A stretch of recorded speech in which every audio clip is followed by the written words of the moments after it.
કરો છો સર? આજે વેવ મિકેનિક્સ ભણવાનું છે એટલે તો welcome back after a long time. આજે હવે આપણે શરૂ કરવાના છીએ કે વેવ મિકેનિક્સ એટલે કે તરંગ યાંત્રિકી.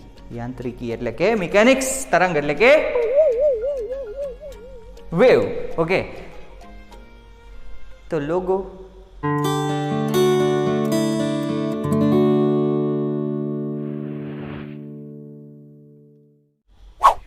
તો હવે આપણે બેઝિક ઇન્ટ્રોડક્શન પાર્ટથી શરૂ કરીએ આપણું વેવ મિકેનિક્સ. ઓકે, તો શું હતું કે સૌથી પહેલાં રુથરફોર્ડ, બોહર એણે અમુક પરમાણુ મોડેલ્સ આપેલા હતા. તો એ પરમાણુ મોડેલ્સ એ જે છે એ એક જ ઇલેક્ટ્રોન ધરાવતા પરમાણુ માટે આપણે વ્યવસ્થિત રીતે લાગુ પાડી શકતા હતા. એટલે કે તેનું પરમાણુની સ્થિરતા વિશે એટલો બધો ખ્યાલ આપતું નહોતું. સ્થિરતા એટલે કે સ્ટેબિલિટી. ઓકે, પરમાણુ એટલે કે એટમ્સ. ઓકે, તો એ જે એટોમિક મોડેલ હતું રુથરફોર્ડ અને બોહરનું, તો એ પરમાણુની સ્થિરતા વિશે એવું કંઈ ખ્યાલ આપી શકતું નહોતું. અને બીજું કે એક જ ઇલેક્ટ્રોન ધરાવતા પરમાણુ માટે એ વ્યવસ્થિત રીતે એનું થિયરી સોલ્વ થતી હતી. પણ એક કરતાં વધારે ઇલેક્ટ્રોન માટે એ થોડું ઘણું નહોતું લાગુ પાડી શકાતું. તો શું થયું કે અલગ અલગ વૈજ્ઞાનિકોએ ફરીવાર રિસર્ચ કર્યા અને એક નવું મોડેલ રજૂ કર્યું કે જેને ક્વોન્ટમ મિકેનિક્સનું નામ આપવામાં આવ્યું. તો આ જે ક્વોન્ટમ મિકેનિક્સ એટલે કે ક્વોન્ટમ યાંત્રિકી જે છે એની અંદર ઘણા બધા થિયરીઝ છે. તો એમાંનો એક પાર્ટ આપણે શું છે ભણવાનો, એ છે વેવ મિકેનિક્સ. ઓકે, તો આ જે વેવ મિકેનિક્સ છે એની શરૂઆત માટે આપણે એક વસ્તુ સમજવી પડશે કે દ્રવ્ય અને વિકિરણનો ડ્યુઅલ નેચર એટલે કે દ્વિસ્વભાવ. કઈ રીતે દ્વિસ્વભાવ? પહેલો સ્વભાવ કેવો હોઈ શકે કે તે કણ પ્રકૃતિ ધરાવતો હોય એટલે કે પાર્ટિકલ નેચર ધરાવતો હોય, અને બીજો સ્વભાવ કેવો હોઈ શકે કે તે તરંગ પ્રકૃતિ ધરાવતો હોય એટલે કે વેવ નેચર ધરાવતો હોઈ શકે. ઓકે, તરંગ એટલે વેવ અને પાર્ટિકલ ઓકે કણ પ્રકૃતિ ધરાવતો હોઈ શકે. ઓકે, તો શું હતું કે મેક્સ પ્લાન્ક નામના વૈજ્ઞાનિકે એવું કીધું કે પ્રકાશના કિરણ એટલે કે ફોટોન્સ જે કાંઈ છે બરોબર, તો એ મેક્સ પ્લાન્કે શું કીધું કે પ્રકાશના કણ એ જે છે એ કણ પ્રકૃતિ ધરાવે છે, પાર્ટિકલ નેચર ધરાવે છે. તો એની સામે યુજીન્સે શું કીધું? એ ભાઈ કણ બણ કાંઈ નથી. ઓકે, તરંગ છે, તરંગ. ઓલો કે કણ છે, આ શું કે તરંગ છે. એવી રીતે અમુક વૈજ્ઞાનિકો વચ્ચે એવી બધી મતભેદ હતી પોતાની થિયરીમાં. ઓકે, કે અમુક કહેતા હતા કે કણ પ્રકૃતિ છે, અમુક કહેતા હતા તરંગ પ્રકૃતિ છે. પછી બીજા બધા વૈજ્ઞાનિકો આવ્યા જેમ કે આઇન્સ્ટાઈન, શ્રોડિંજર. તો એ બધાએ શું કર્યું? એ કણ પ્રકૃતિવાળા આરે ન રહ્યા, તરંગ પ્રકૃતિવાળા પણ ન રહ્યા. એણે શું કીધું કે બેય છે, કણ પ્રકૃતિ પણ છે. જ્યારે એને જરૂર પડી કે મારે મારી થિયરીમાં કણ પ્રકૃતિ તરીકે રાખવું છે તો એને કણ પ્રકૃતિ તરીકે રાખીને, જ્યારે એને એમ થયું કે હવે હું તરંગ પ્રકૃતિ રાખીશ તો એણે તરંગ પ્રકૃતિ રાખી. એટલે એણે બેય નેચર સ્વીકાર્યા. ઓકે, એટલે છેલ્લે શું નક્કી થયું કે 20મી સદીની શરૂઆતમાં એવું નક્કી થયું કે ફોટોન્સ એટલે કે કોઈ પણ દ્રવ્ય કે વિકિરણ જે કાંઈ છે તે શું છે? ડ્યુઅલ નેચર ધરાવે છે. એટલે કે પાર્ટિકલ નેચર પણ ધરાવે છે અને વેવ નેચર પણ ધરાવે છે.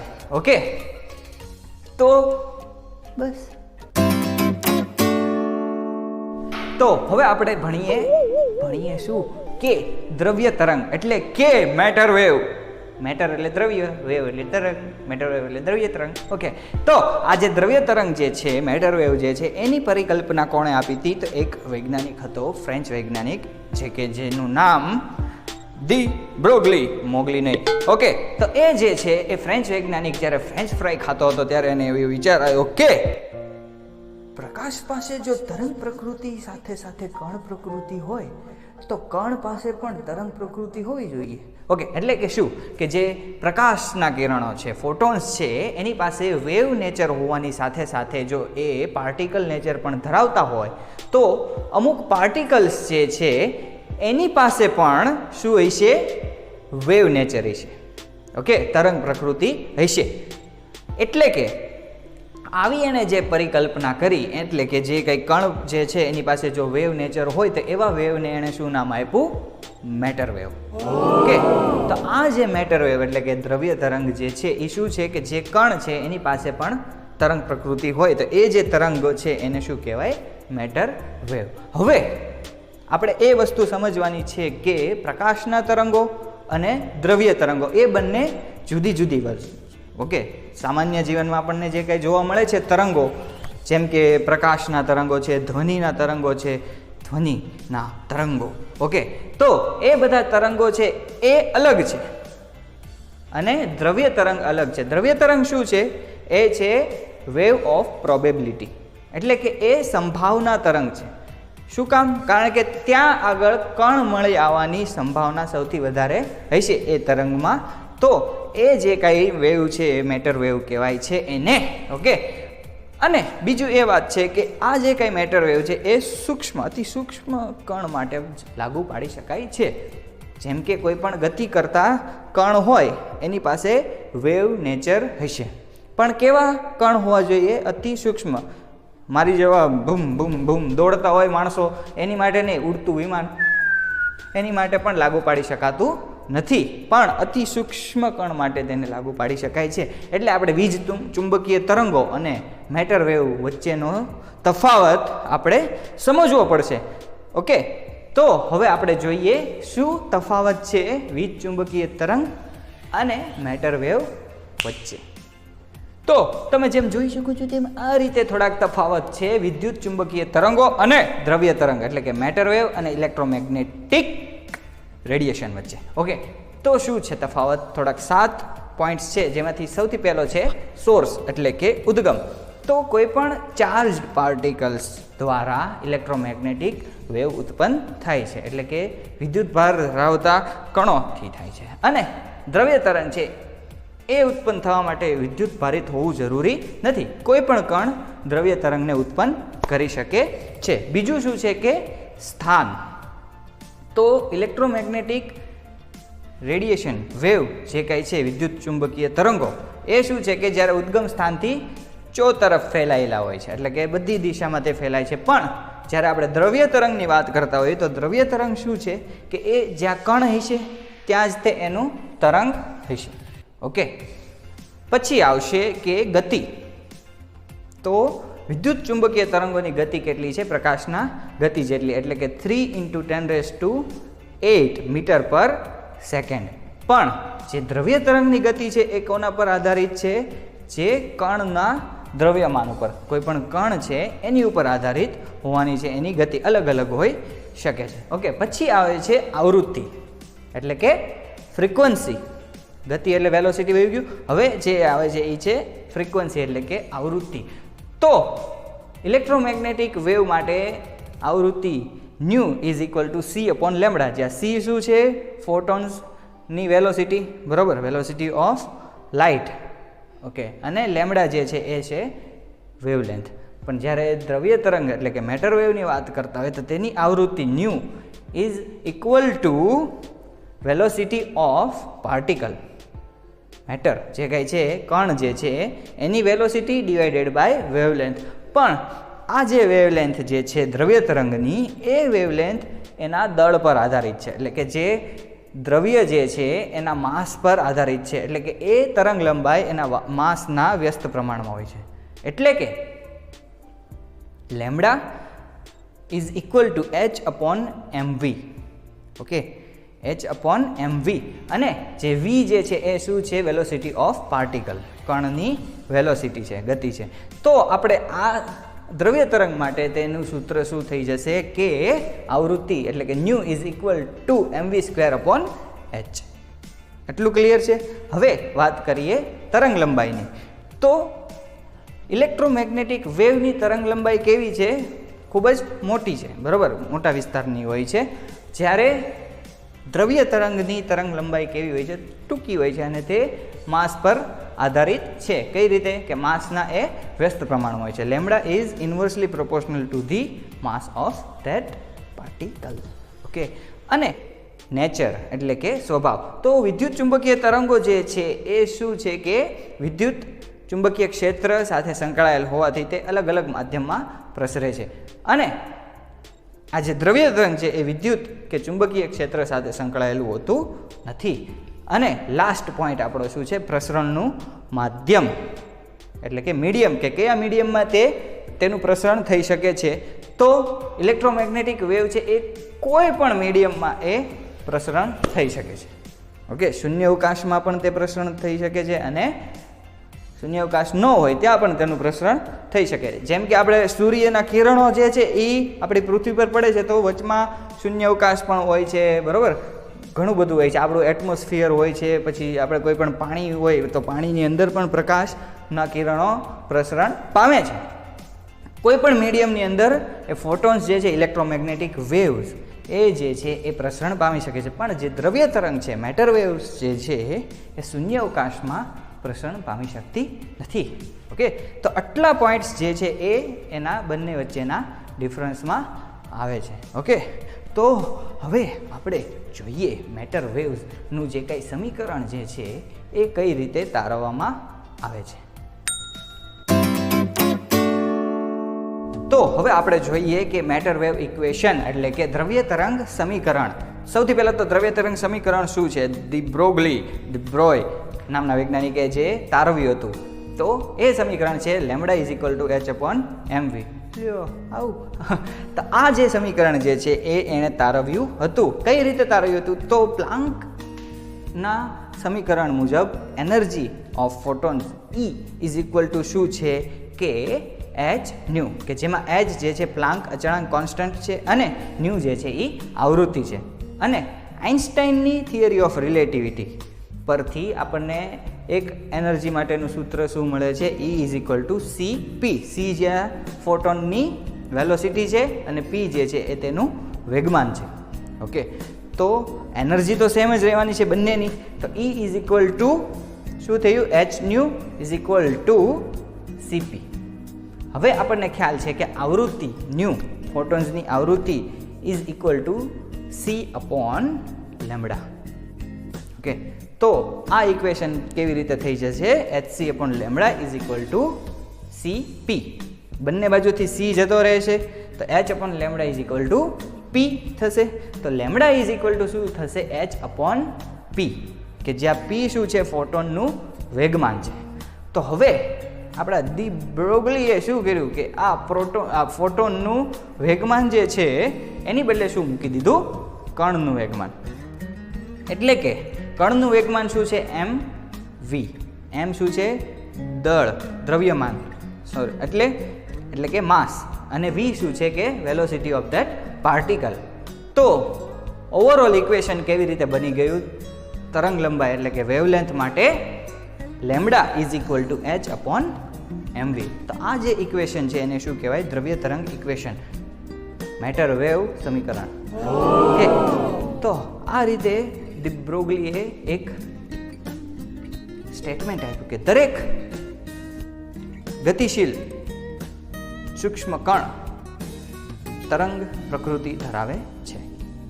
ઓકે, દરેક ગતિશીલ કણ તરંગ પ્રકૃતિ ધરાવે છે. તો આ જે કંઈ સ્ટેટમેન્ટ છે એને શું કહેવાય? મેટર વેવ માટેનું જે છે એ છે ડી બ્રોગલીએ આપેલું સ્ટેટમેન્ટ. ઓકે, કે દરેક ગતિશીલ કણ તરંગ પ્રકૃતિ ધરાવે છે. Every particle which is in the motion has wave nature. Okay, and A wave જે છે એ શું છે? મેટર વેવ છે. ઓકે, પણ કહી તો દીધું આ વસ્તુ કે તરંગ પ્રકૃતિ ધરાવે છે, પણ એની સાબિતી શું છે? ઓકે, એને સાબિત પણ કરવું પડશે. તો 1927માં બીજા બે વૈજ્ઞાનિક આવ્યા, ડેવિસન અને ગર્મ. તો એ બંને વૈજ્ઞાનિકોએ થોડા પ્રયોગો કર્યા કે જો તરંગ પ્રકૃતિ ધરાવતું હોય કોઈ પણ કણ, તો તરંગ પ્રકૃતિ કોઈ પણ વસ્તુ પાસે હોય તેની પાસે બે ગુણધર્મો હોય, પ્રોપર્ટીઝ હોય, જેમ કે વ્યતિકરણ અને વિવર્તન.